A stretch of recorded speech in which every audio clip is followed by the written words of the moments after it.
Hello friends, हमने cricket में तो सचिन तेंदुलकर की बहुत कहानियां सुनी हैं, लेकिन हम क्या स्टॉक मार्केट के सचिन तेंदुलकर की कहानी जानते हैं? ये स्टॉक मार्केट के रियल सेंस में सचिन तेंदुलकर हैं। मैं बात कर रहा हूं श्री नीलेश शाह जी की, जो कोटक एसेट मैनेजमेंट कंपनी के मैनेजिंग डायरेक्टर हैं और ये इंडिया के सबसे बड़े फंड मैनेजर्स में से एक हैं, क्योंकि ये मैनेज करते हैं 3.5 लाख करोड़ रुपए।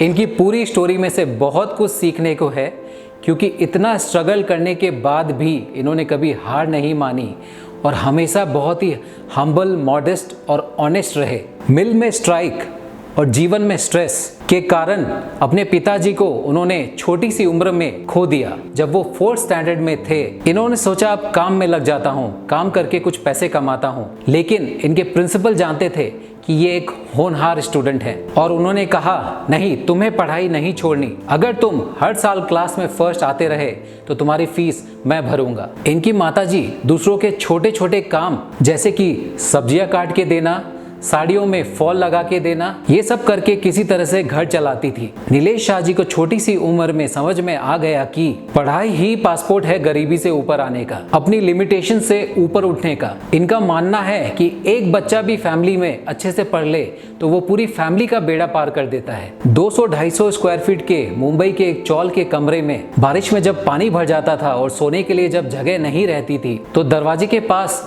जो थोड़ी जगह होती, वहाँ ये और इनके भाई सोते थे और इनकी माँ जागती थी। ये सारे कड़े संघर्ष के दौर देखने के बाद मार्केट के उतार चढ़ाव देखना इनके लिए कोई बड़ी बात नहीं थी। इन्होंने कभी भी रिसोर्सेज की कमी को बहाना बनाकर हिम्मत नहीं हारी। जहाँ ज्ञान बटोरने का मौका मिलता, ये चूकते नहीं। इनके पास न्यूज़पेपर खरीदने के पैसे नहीं होते थे, तो ये रेडी और ठेले वालों से जाकर पुराने न्यूज़पेपर लेकर पढ़ते थे। पास की लाइब्रेरी में जाकर इन्होंने अपनी सारी पढ़ाई की। इनकी कड़ी मेहनत और लगन रंग लाई और ये सीए में टॉप रैंक लेकर आए और गोल्ड मेडलिस्ट बने।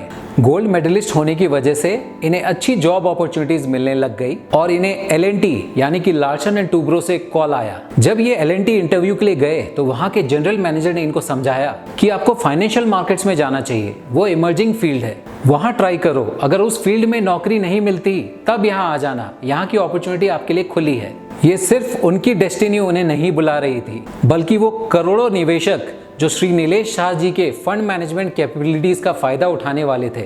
ये उनका गुड लक था कि एल&टी के जनरल मैनेजर ने इन्हें फाइनेंशियल मार्केट्स की राह दिखाई। फिर इन्होंने आईसीआईसीआई सिक्योरिटीज में मर्चेंट बैंकिंग डिवीजन में ज्वाइन किया और शेयर मार्केट देखना शुरू किया। जब आईसीआईसीआई ज्वाइन किया तो एक सीए गोल्ड मेडलिस्ट बन के गए थे, लेकिन जब वे वहां गए तो इन्हें समझ में आया कि इनसे भी स्मार्ट लोग वहां पे मौजूद हैं। इन्होंने कभी कंप्यूटर चलाना नहीं सीखा था और वहां पे सारा काम कंप्यूटर पे होता था। वहां इन्होंने अपने को वर्कर से कंप्यूटर चलाना सीखा। गुजराती मीडियम से थे तो इनकी इंग्लिश वीक थी।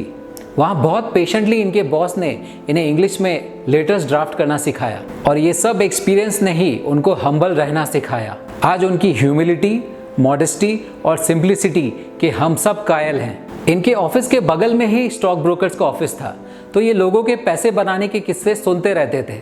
ये तकरीबन 91-92 की बात है। इन्हें मार्केट्स में इंटरेस्ट आया और इन्होंने अपनी सारी सेविंग्स किसी की टिप में इन्वेस्ट कर दी और सारे पैसे डूब गए। तब इन्हें एक बहुत बड़ी सीख मिली। इन्हें समझ में आया कि दलाल स्ट्रीट में लक्ष्मी पूजन तो साल में एक बार होता है, लेकिन सरस्वती माता की पूजा करना हर एक दिन जरूरी है। अल्टीमेटली आपका नॉलेज और आपका रिसर्च ही आपको पैसे बना के देगा, ना कि किसी की टिप। फिर इन्हें सिंगापुर में जेपी मॉर्गन के साथ काम करने का मौका मिला, जो कि आईसीआईसीआई के साथ एक जॉइंट टाई अप था। इन्हें वहाँ फॉरेक्स ट्रेडिंग करने की अपॉर्चुनिटी मिली और ये कुछ ही महीनों में बाकी ट्रेडर्स से अच्छा प्रॉफिट्स बनाने लगे। सिंगापुर में इनकी अच्छी परफॉर्मेंस देखकर इन्हें वहीं रहने का जॉब ऑफर मिला, लेकिन देश प्रेम इन्हें वापस ले आया। इन्होंने अपनी जर्नी इन्वेस्टमेंट बैंकर के रोल पे शुरू की, फिर फिक्स्ड इनकम स्पेशलिस्ट बने एंड डेट फंड्स में इनका परफॉर्मेंस एक समय में इतना अच्छा था कि इनके गिल्ड फंड में रिटर्न्स एवरेज से कई बार डबल आए और इन्होंने इक्विटी मार्केट के रिटर्न्स को भी बीट कर दिया। जब 2003 में ये फ्रैंकलिन टेम्पल्टन में थे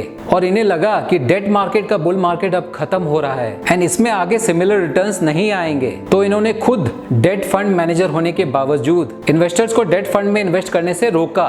ये फंड का AUM राइट वे में ग्रो करना चाहते थे एंड इन्वेस्टर्स को सच बताने के लिए कमिटेड थे। इन्वेस्टर्स इनके इसी कमिटमेंट को देखकर कायल हो गए और फ्रैंकलिन टेम्पल्टन प्राइवेट सेक्टर में इंडिया का लार्जेस्ट म्यूचुअल फंड बन गया। इनकी थ्योरी कर भला तो हो भला ने इनको लाइफ में बहुत आगे बढ़ाया है और इन्वेस्टर्स का ट्रस्ट गेन करने में बहुत हेल्प की है। 2004 में इनका सुपर परफॉर्मेंस देखते हुए इन्हें ICICI प्रूडेंशियल ने ऑफर दिया डेट एंड इक्विटी फंड दोनों मैनेज करने का एंड चीफ इन्वेस्टमेंट ऑफिसर के रोल पे अपॉइंट किया और इनका परफॉर्मेंस हर फंड में जबरदस्त रहा और सालों तक इंडिया के टॉप फंड मैनेजर रहे और करियर में आगे बढ़ते रहे। और इनके अच्छे परफॉर्मेंस और काम के प्रति लगन को देखते हुए 2015 में कोटक महिंद्रा MC के ये MD बन गए और 2023-24 की एनुअल रिपोर्ट के हिसाब से ये ऑलमोस्ट 3.5 लाख करोड़ का फंड मैनेज करते हैं। ये इंडिया की ग्रोथ स्टोरी पे हमेशा बहुत बुलिश रहे हैं और आगे भी इनको इंडिया की ग्रोथ स्टोरी पे बहुत भरोसा है। इन्होंने अपनी एक रिपोर्ट में बताया कि 2013 से लेकर 2024 तक इंडिया इंफ्रा के हर एस्पेक्ट में डबल ग्रोथ कर चुका है। मेट्रो ट्रेन्स की 250 लाइन से बढ़कर 850 लाइंस हो चुकी है। पोर्ट कैपेसिटी 1400 मेट्रिक टन से बढ़कर 2800 मेट्रिक टन हो चुकी है। रेल इलेक्ट्रिफिकेशन 22,000 किलोमीटर से बढ़कर 58,000 किलोमीटर हो गई। हाईवेज 82,000 किलोमीटर से बढ़कर 1,65,000 किलोमीटर हो गए। एयरपोर्ट 70 से 140 हो गए। सो आज़ादी के बाद इंडिया ने 67 ईयर्स में जितनी ग्रोथ करी उतनी ही ग्रोथ पिछले 10-11 साल में अचीव कर ली। उनका मानना है कि जो लास्ट जनरेशन ने 30 साल में ग्रोथ देखी वो करंट जनरेशन 8 to 9 ईयर्स में देख लेगी। तो यंग जनरेशन के लिए ये सबसे बेस्ट टाइम है। इनकी इन्वेस्टमेंट फिलॉसफीज में ये त्रिवेणी संगम पे बहुत जोर देते हैं। Good industry, good promoter, good price. अगर ये तीनों का संगम किसी कंपनी में मिल रहा हो तो उसमें अच्छा प्रॉफिट बनाया जा सकता है। ये हमेशा हाई क्वालिटी स्टॉक्स पे फोकस करने की राय देते हैं, ना कि लो क्वालिटी स्टॉक्स पे। High floating market discovered stocks में इन्वेस्ट करना चाहिए और लो फ्लोटिंग स्टॉक्स को अवॉइड करना चाहिए। एंड स्टॉक इन्वेस्ट करते वक्त वो एक रीजनेबल वैल्यूएशन पे होना चाहिए, ना कि बहुत एक्सपेंसिव वैल्यूएशन पे। और last but not the least, इनके हिसाब से सबसे इंपॉर्टेंट हम्बल रहना बहुत जरूरी है। मार्केट में कभी गुरूर मत करना, मार्केट को हमेशा गुरु समझ के चलिए एंड खुद को हमेशा मार्केट का स्टूडेंट समझकर चलिए। इनकी लाइफ से इतना कुछ सीखने को है कि एक वीडियो में सब कुछ कवर करना इम्पॉसिबल है, लेकिन सारे इंडिया के इन्वेस्टर्स श्री नीलेश शाह जी के हमेशा थैंकफुल रहेंगे, क्योंकि इंडियन म्यूचुअल फंड इंडस्ट्री में रिटेल इन्वेस्टर्स का विश्वास जगाने में इन्होंने बहुत बड़ी भूमिका निभाई है। इनके अच्छे काम के लिए इन्हें काफी अवार्ड से भी सम्मानित किया गया है और इसके साथ साथ ये member of the economic advisory council